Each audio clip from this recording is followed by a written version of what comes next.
اعوذ باللہ من الشیطان الرجیم، بسم اللہ الرحمن الرحیم۔ فرسٹ ایئر کل ہم نے شروع کی تھی تشریح نظم حمد کی، پہلے 3 اشعار مکمل ہو گئے تھے۔ اب ہم چوتھے شعر کی طرف آئیں گے۔ نہیں تیرے سوا یہاں کوئی، میزباں تو ہے، مہماں تو ہے۔ سوا علاوہ کہ اس دنیا میں تیرے سوا کوئی نہیں، میزباں ضیافت پر بلانے والا مراد صاحب خانہ، جو کسی کو کھانے پر بلائے وہ میزبان کہلاتا ہے، اور مہمان جو کھانے کے لیے آئے یا ضیافت پر آئے یا کسی کے گھر آئے وہ مہمان کہلائے گا۔ تو اس کا مفہوم کچھ اس طرح بنتا ہے کہ تیرے علاوہ یہاں کوئی نہیں، تو مہمان بھی ہے، تو میزبان بھی ہے۔ تو اس شعر کے دوسرے مصرعے میں شاعر کہتا ہے، اس پہلے مصرعے میں شاعر کہتا ہے کہ اے اللہ رب العزت، اس کائنات میں تیرے سوا کوئی ذات موجود نہیں۔ یہ شعر شاعر کے فلسفہ وحدت الوجود کے حامی ہونے کی عکاسی کرتا ہے۔ تو فلسفہ وحدت الوجود کے اس کائنات کی ہر چیز میں اللہ تعالیٰ کا عکس ہے۔ دیگر شعراء کرام نے بھی اپنی شاعری میں اس فلسفہ کا پرچار کیا ہے، وہیں پر امیر مینائی کی شاعری میں بھی یہی نظریہ نظر آتا ہے۔ حیدر علی آتش کا ایک شعر ہے کہ ظہور آدم خاکی سے یہ ہم کو یقین آیا، تماشا انجمن کا دیکھنے خلوت نشیں آیا۔ تو خلوت نشیں سے مراد اللہ پاک کی ذات ہے۔ میر تقی میر نے بھی اسی طرح ایک نمائندگی اسی خیال کی ہے کہ لایا ہے میرا شوق مجھے پردے سے باہر، میں ورنہ وہی خلوتی راز پنہاں ہوں۔ تو جب کائنات میں جو کچھ تھا کچھ نہیں تھا، اس وقت بھی اللہ موجود تھا۔ اس کے وجود کی ابتدا کے کسی کو علم نہیں اور نہ ہی انتہا کے بارے میں کوئی جانتا ہے۔ عقل اس کے قدم کو کیا پائے، کیا کہوں وہ قدیم ہے کتنا۔ قدم سے مراد یہاں پر قدیم ہونے کو ہے۔ تو اس کائنات کی ہر چیز کو فنا ہے سوائے اللہ تعالیٰ کی ذات کے۔ ارشاد ربانی ہے، کل شائن حالک الا وجہ ربی کا ذوالجلال والاکرام، کہ ہر شے ہلاک ہو جانے والی ہے سوائے اللہ تعالیٰ کی ذات کے۔ چونکہ اللہ کی ذات قدیمی ہے سو وہی کائنات کی ہر چیز کا مالک اور مختار ہے۔ اس نے ہی کائنات کی ہر شے کو صرف ایک لفظ کن کہا اور وہ وجود پا گئی، اسی لیے وہ اس کا مالک و مختار اور میزبان ہے۔ خواجہ اکبر وارثی اس کی نمائندگی کچھ اس طرح کہتے ہیں کہ جھلک دے رہی ہے ہر ایک شے میں کیسی، جھلک دے رہی ہے ہر ایک شے میں کیسی، تیری پیاری پیاری ادا اللہ اللہ۔ تو شعر کے دوسرے مصرعے میں شاعر اللہ تعالیٰ کو اس کائنات کا میزبان بھی قرار دے رہے ہیں اور مہمان بھی، اور برملا اپنی کمتری کا اعتراف کرتے ہوئے کہتا ہے کہ تو ہی ضیافت کرنے والا ہے، تو ہی دعوت پر بلانے والا ہے، سب کچھ تو ہی ہے۔ کہ انسان اگر کسی کی دعوت کرتا ہے تو بطور میزبان 3 دن تک وہ خوش دلی کے ساتھ مہمان کی خاطر مدارات کرتا ہے، مگر 3 دن کے بعد مہمان کو کھلایا گیا کھانا اس کے صدقہ میں شمار ہوتا ہے۔ لیکن انسان اس سے اکتا جاتا ہے، جبکہ رب العالمین کی میزبانی کے کیا کہنے کہ وہ مشرک، منکر، مسلم، غیر مسلم، زندہ، مردہ، جانور، پرندے، نباتات، جمادات، حیوانات، ہر کسی کو رزق عطا کیے جا رہا ہے۔ سورہ نحل میں ارشاد ہوتا ہے کہ تم اپنے شہداء کو مردہ مت کہو بلکہ وہ زندہ ہیں اور اپنے رب کے ہاں سے رزق پاتے ہیں۔ یہ میزبانی صرف اللہ تعالیٰ کو ہی زیب دیتی ہے، یہ کسی انسان کے بس کی بات نہیں۔ میر درد کہتے ہیں کہ مدرسہ یا دیر تھا، کعبہ تھا یا بت خانہ تھا، ہم سبھی مہمان تھے وہاں، تو ہی صاحب خانہ تھا۔ قصص النبیین میں دیکھا جائے تو حضرت سلیمان علیہ السلام نے اللہ تعالیٰ سے عرض کی کہ یا رب العالمین، میں کائنات کی تمام مخلوقات کی ضیافت کرنا چاہتا ہوں، ان کو کھانے پر بلانا چاہتا ہوں، مجھے اجازت دے۔ اللہ تعالیٰ نے اجازت دے دی۔ 2 سال تک دعوت کا انتظام کیا جاتا رہا۔ جب سب تیاری ہو گئی تو سمندر سے ایک بڑی مچھلی باہر آئی اور کہنے لگی، سلیمان مجھے پہلے کھانا دے دیجئے، میں بہت بھوکی ہوں۔ آپ نے انکار کیا کہ سب کو اکٹھا کھلایا جائے گا، مچھلی کے اصرار پر آپ نے اجازت دے دی۔ مچھلی سارا کھانا چٹ کر گئی اور کہا کہ یہ تو میرے ایک وقت کا لقمہ بھی نہیں، میں دن میں 3 ایسے لقمے کھاتی ہوں۔ سلیمان آپ کی دعوت پر تو مخلوق خدا بھوکی رہے گی۔ یہ کہہ کر مچھلی سمندر میں واپس چلی گئی۔ آپ حیران و پریشان ہو گئے اور اللہ کے حضور سجدہ ریز ہو گئے اور کہنے لگے، بے شک اللہ تیری ہی ذات رازق ہے اور مخلوق کی ضیافت تجھے ہی زیب دیتی ہے، یہ انسان کی بس کی بات نہیں ہے۔ بے نواؤں کو زحمتیں بخشے وہ غنی وہ نعیم کتنا ہے، بے نواؤں کو رحمتیں بخشے وہ غنی وہ نعیم کتنا ہے۔ تو اس مصرعے میں اگر ہم غور کریں تو یہ شعر ایک طرح سے تلمیحی بھی ہے کہ اس میں علامتی طور پر حضرت آدم علیہ السلام کی دنیا میں آمد کی طرف بھی اشارہ پایا جاتا ہے، اور دوسری طرف مطلب یہ کہ یہاں پر انسان کو کیا کہا گیا ہے کہ وہ میزبان بھی ہے اور وہ مہمان بھی ہے۔ تو ہر حوالے سے اللہ تعالیٰ کا نے انسان کو کیا کہا کہ اگر کوئی کسی کو تکلیف پہنچائے گا، کسی کو نقصان دے گا تو سمجھے کہ اس نے رب کو نقصان دیا، رب کو تکلیف پہنچائی۔ تو اس طرح سے یہ اس نظریے کا پرچار بھی کر رہے ہیں کہ اللہ پاک کی ذات مہمان بھی ہے اور میزبان بھی اس دنیا میں ہے، اور میزبانی دیکھیں کہ پتھر کے اندر پلنے والے کیڑے کو رزق دینے والی ذات بھی سوائے خدا پاک کے اور کوئی نہیں، وہی جانتا ہے کہ کس کے ساتھ کس انداز میں برتاؤ کرنا ہے اور اپنی مخلوق کو کس طرح سے نوازنا ہے۔ تو یہ صرف خدا پاک کی ذات کو یہ چیزیں زیب دیتی ہیں، اور وہی اپنے بندوں کے لیے یہ تمام چیزیں انجام دے رہا ہے۔ حضرت شیخ مجدد فرماتے ہیں کہ عالم تجلی صفات نہیں بلکہ ذل صفات ہے۔ اگر تجلی ہوتا تو وہ عین صفات ہوتا، کیونکہ خدائی صفات کامل ہیں جبکہ عالمی صفات ناقص ہیں، ان میں کمی ہے، ان میں نقص ہے۔ تو تشریح طلب شعر میں ہم یہ بھی کہہ سکتے ہیں کہ اے اللہ کائنات میں تیرے سوا کوئی ذات موجود نہیں۔ یہ شعر امیر مینائی نے وحدت الوجود کے نظریے کے سانچے میں ڈھالا۔ یہ نظریہ جیسا کہ پہلے میں آپ کو بتا چکی ہوں کہ ایک صوفیانہ اصطلاح ہے۔ شیخ محی الدین ابن عربی نے یہ نظریہ پیش کیا۔ ان کے بقول خدا کل ہے اور کائنات جزو ہے، وجود ایک ہی ہے، کائنات کا ایک ذرا خدا ہی کا پرتو ہے، عالم یہ پورا جہان خدا ہے، یہ تجلی ہے، یہ نظارہ ہے جس میں وحدت نے اپنے تئیں کثرت میں نمودار کیا کہ اپنی ذات کو اللہ پاک نے ایک ایک چیز میں ظاہر کر دیا۔ وحدت الوجود والوں کا نعرہ ہے کہ ہمہ اوست کہ سب کچھ خدا ہے۔ اس عقیدے کے مخالف حضرت شیخ مجدد الافسانی شیخ سرہند نے نظریہ وحدت الشہود پیش کیا تھا اسی کی مخالفت میں۔ اب وہ کیا کہتے ہیں، انہوں نے کہا کہ ہم از اوست کہ ہم سب خدا نہیں ہیں، سب کچھ خدا سے ہے۔ اب وحدت الوجود والوں نے کہا کہ ہم اوست سب کچھ خدا ہے، جبکہ وحدت الشہود والے کہتے ہیں ہم از اوست کہ سب کچھ خدا سے ہے، سب خدا نہیں ہے۔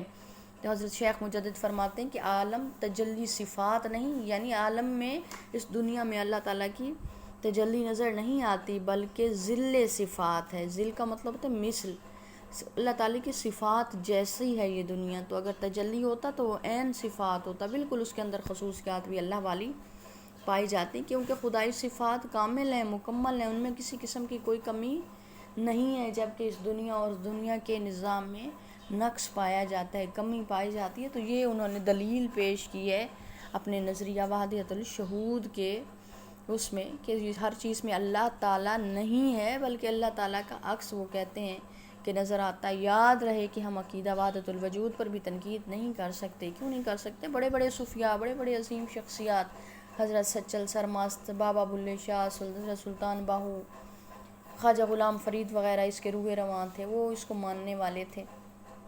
اب یہ عشق کے معاملے ہیں، کوئی کس طرح اس کو لے کے چلے، نیتوں پر یہ چیز یقین رکھتی ہے، نیتوں پر مدار ہوتا ہے کہ نیت اگر انسان کی اس کے بارے میں وحدانیت کا پرچار کر رہی ہے تو اس میں بھی کوئی غلطی نہیں ہو سکتا ہے کہ ہمارا ابھی علم، ہماری ابھی معرفت اس درجے تک نہ پہنچی ہو۔ منصور حلاج ایک بزرگ گزرا ہے، کیا نام ہے؟ منصور حلاج۔ اس نے کہا، اس نے نعرہ لگایا، انا الحق، میں خدا ہوں۔ یہ نعرہ تھا اس کا۔ خلیفہ مقتدر عباسیوں کا یہ دور تھا۔ اس نے اسے پھانسی پر چڑھا دیا کہ یہ خود کو خدا کہتا ہے۔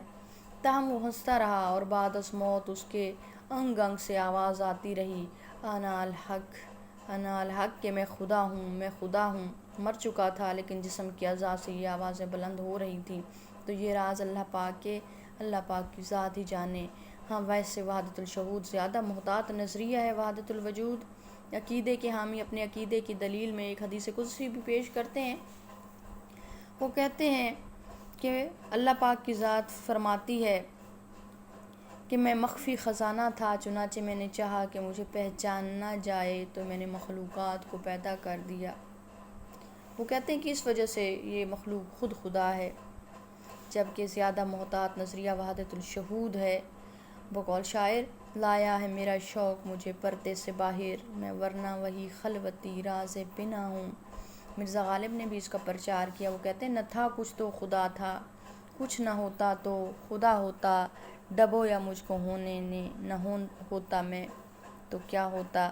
دوسرے مصرے میں شاعر کہتا ہے کہ اے اللہ تو ہی میزبان ہے، تو ہی مہمان، یعنی اے اللہ اس کائنات کا مالک اور صاحب خانہ تو ہی ہے، تو ہی سب کو کھلاتا ہے۔ گویا مہمان و میزبان دونوں خدائی صفات ہیں۔ میزبان گھر کا مالک ہے اور گھر میں ہی قیام پذیر ہوتا ہے، جبکہ مہمان کسی گھر میں عارضی طور پر آتا ہے۔ تو یہ مصرع بھی وحدت الوجود کا شاہکار ہے۔ شاعر کہتا ہے کہ اے اللہ انسان بھی تیرا ہی پرتو ہے، انسان پر بھی تیری ہی ذات ہے، لہٰذا مہمان کی حیثیت سے بھی تو خود ہے اور میزبان کی حیثیت سے بھی تو خود ہے۔ بقول شاعر، جو خانہ ہستی میں ہے انسان کے لیے ہے، آراستہ یہ گھر اسی مہمان کے لیے ہے۔ اگلا شعر کہ رنگ تیرا چمن میں بو تیری، خوب دیکھا تو باغباں تو ہے۔ باغباں مالی کو کہا جاتا ہے۔ خوب اچھے سے غور کر کے اگر دیکھا، اے اللہ یہ چمن عالم، یہ دنیا کا باغ تیری ہی رنگ و بو کا عکاس ہے، اور ہم نے غور سے دیکھا تو معلوم ہوا کہ تو ہی اس کا امیر گلشن ہے، اسی کا سنبھالنے والا ہے۔ شاعر کہتا ہے کہ اے اللہ باغ کا رنگ تیرے وجود پر دلالت کرتا ہے، باغ میں موجود پودوں، پھولوں، گلوں، پھلوں میں تیرا ہی رنگ سمایا ہوا ہے۔ اس شعر میں شاعر نے چمن سے مراد کائنات لی ہے، گویا کائنات کی ہر چیز اے اللہ تیرے ہونے کا ثبوت دیتی ہے۔ باغوں میں پھیلی ہوئی بھینی بھینی پھولوں کی خوشبو، رنگ رنگ کے دل موہ لینے والے پھول بھی اے اللہ تیری ہی قدرت کے عکاس ہیں۔ گلوں میں رنگ ضیا بن کے چاند تاروں میں، وہ پردہ دار کہاں جلوہ گر نہیں ہوتا۔ گلوں میں رنگ ضیا بن کے چاند تاروں میں، وہ پردہ دار کہاں جلوہ گر نہیں ہوتا۔ تو شاعر مزید کہتا ہے کہ اے اللہ جب میں نے باغ کے پھولوں اور اس کے رنگوں پر نظر ڈالی اور غور سے ان کو دیکھا، غور و خوض کیا، تو اس نتیجے پر پہنچا کہ اے اللہ عز و جل اس کائنات کا پالنے والا تو ہی ہے۔ کائنات کی ہر شے کو تیرے ہی دم سے ثبات ہے، کائنات کا یہ نظم و نسق تیرے ہی منتظم ہونے کی دلیل ہے۔ جس طرح مالی باغ کی دیکھ بھال کرتا ہے، اسے وقت پر پانی دیتا ہے اور کاٹ چھانٹ کرتا ہے، بالکل اسی طرح اے اللہ تو بھی اس کائنات کا محافظ اور رازق ہے اور کائنات کی ہر چیز کو منظم رکھا ہوا ہے۔ سورج اور چاند، وقت پر ان کا طلوع و غروب ہونا، ستارے، سیارے، سورج، چاند، ہر کسی کا اپنے مدار میں رہنا، یہ سارا فورس آف گریویٹی کے باوجود ایک دوسرے پر یہ نہیں گرتے اور نہ ہی اپنا مدار تبدیل کرتے ہیں۔ آسمان کا بغیر ستونوں کے کھڑے ہونا، بارش، بادل، برف، بجلی، ہوا، سمندر، پہاڑ، ہر چیز تیری ہی باغبانی کے سہارے پورے حسن طریقے سے یہ نظام کائنات چل رہا ہے۔ چمن میں پھولوں کے رنگ دیکھ کر، اس کی خوشبو سونگھ کر اس کا خالق یاد آتا ہے، اس کے باغبان کا تصور پیدا ہوتا ہے۔ تو منظر کی حد سے لے کر پس منظر تک دیکھ لیا، ہر محور کا مرکز تو ہے، حد نظر تک تو ہے، ہر ذرہ اس بات کا شاہد کہ خدا ہے، ہر ذرہ اس بات کا شاہد کہ خدا ہے، حیراں ہے مگر عقل کے کیسا ہے وہ، کیا ہے۔ تو چمن کے پھولوں کو دیکھا جائے، اس کائنات کے ایک ایک نظام کو دیکھا جائے تو اس کے بنانے والے کی طرف نظر جاتی ہے اور پتہ چلتا ہے کہ وہ صرف اللہ پاک کی ذات ہے۔ الغرض ہر جگہ خدا کی ذات موجود ہے اور اس نظام کو سنبھالے ہوئے ہے۔ محرم راز تو بہت ہیں امیر، جس کو کہتے ہیں رازداں تو ہے۔